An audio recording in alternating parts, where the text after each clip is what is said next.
Assalamualaikum warahmatullahi wabarakatuh. Baiklah, di video pembelajaran kali ini kita akan membahas mengenai materi revenue. Baiklah, sebab materi pertama yaitu mengenai pengakuan pendapatan, yaitu pada PSAK 23. Di sini definisi pendapatan dan penghasilan ini berbeda, di mana definisi penghasilan yaitu adalah setiap kenaikan manfaat ekonomis dalam suatu periode tertentu yang ditandai adanya aliran kas masuk tersebut yang mengakibatkan kenaikan aset selain kas dan atau penurunan liabilitas yang akan meningkatkan ekuitas perusahaan yang bukan berasal dari kontribusi pemegang saham. Dan di sini penghasilan dibagi menjadi dua, yaitu yang pertama pendapatan, dan di mana setiap kenaikan atau peningkatan manfaat ekonomis dalam suatu periode tertentu yang ditandai adanya aliran kas masuk tersebut yang mengakibatkan kenaikan aset selain kas dan atau penurunan liabilitas yang berasal dari aktivitas utama perusahaan yang akan meningkatkan ekuitas perusahaan yang bukan berasal dari kontribusi pemegang saham. Lalu yang kedua yaitu keuntungan, di mana keuntungan ini adalah kas yang dihasilkan dari transaksi yang bukan dari aktivitas utama lebih besar daripada nilai yang tercatat, maka selisih dari nilai tercatat dengan nilai yang dibayarkan tersebut ke perusahaan itu disebut dengan keuntungan. Dan di sini prinsip pengakuan pendapatan itu ada dua. Yang pertama, ketika adanya kemungkinan atau probable bahwa manfaat ekonomi akan mengalir ke entitas. Lalu yang kedua yaitu ketika manfaat dapat diukur dengan andal. Nah, di sini perusahaan yang mengakui adanya pendapatan yaitu tergantung pada jenis perusahaannya. Jika pada perusahaan dagang yaitu ketika perusahaan sudah memberikan barang kepada pembeli.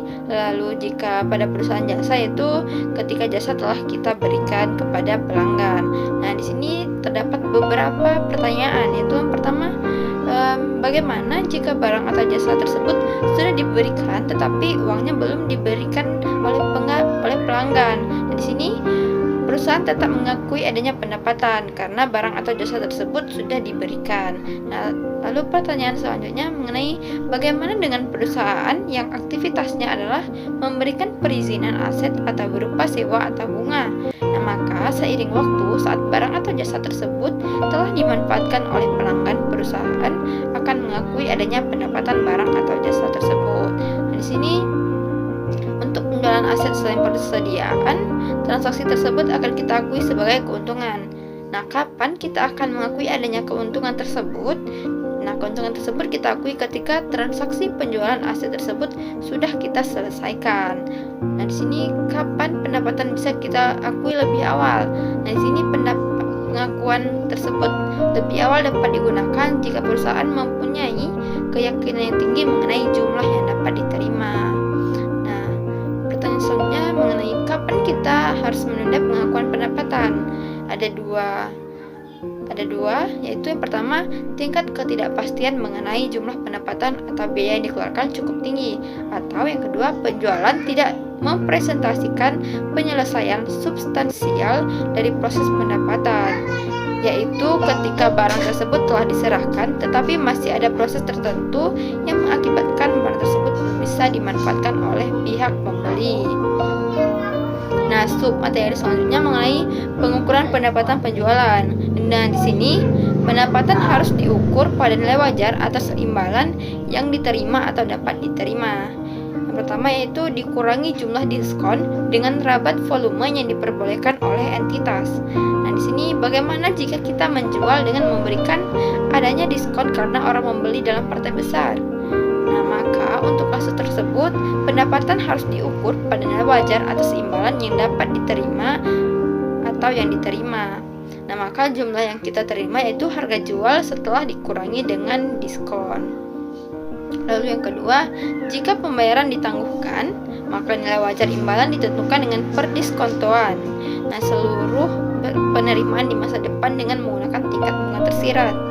Misalnya, pembeli membayar dengan menerbitkan wesel untuk membayar atau menunda pembayaran dalam tempo waktu tertentu dengan kesepakatan harga tetap sama.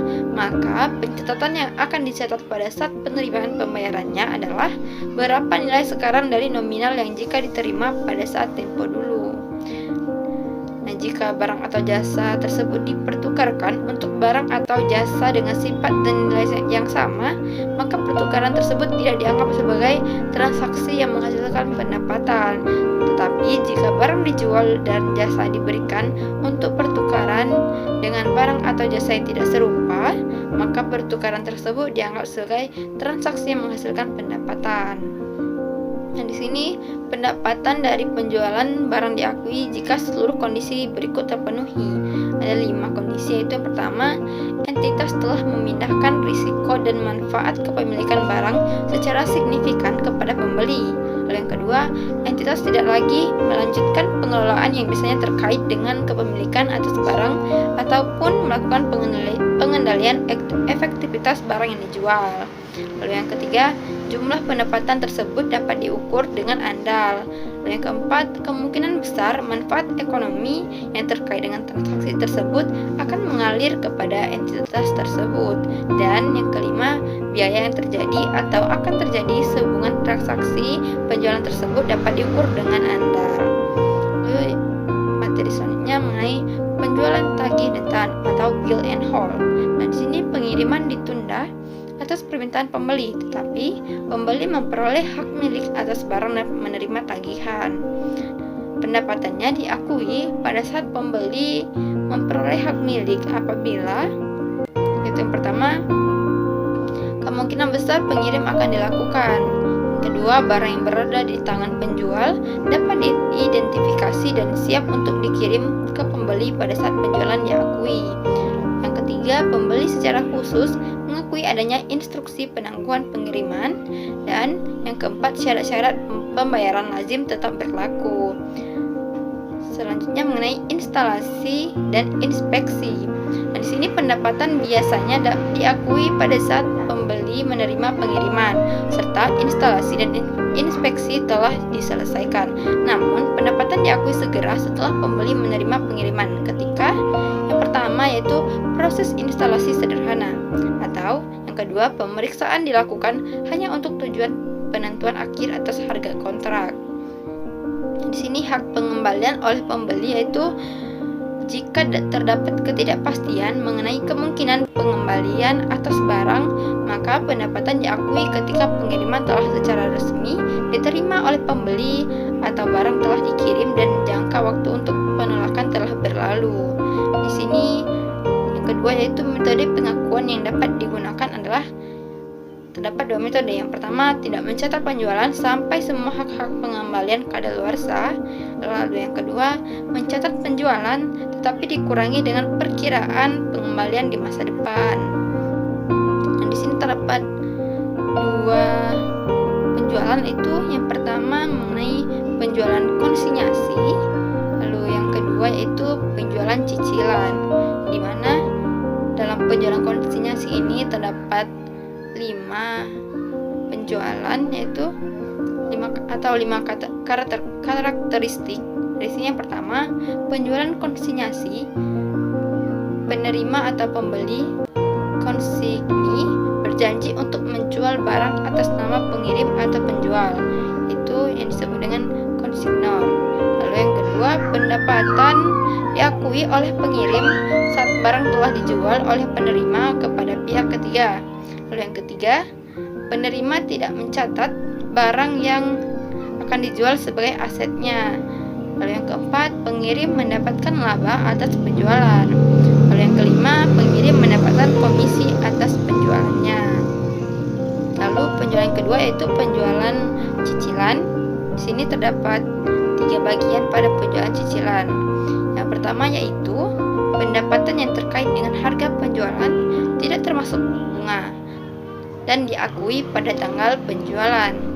Lalu yang kedua yaitu harga jual adalah nilai kini dari imbalan dan ditentukan dengan mendiskontokan cicilan piutang pada suku bunga yang tersirat.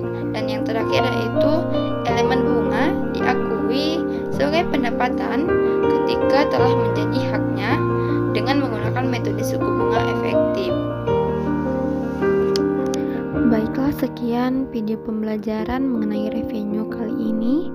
Jika ada yang ingin ditanyakan, silakan bertanya di kolom komentar. Terima kasih, saya akhiri. Wassalamualaikum warahmatullahi wabarakatuh.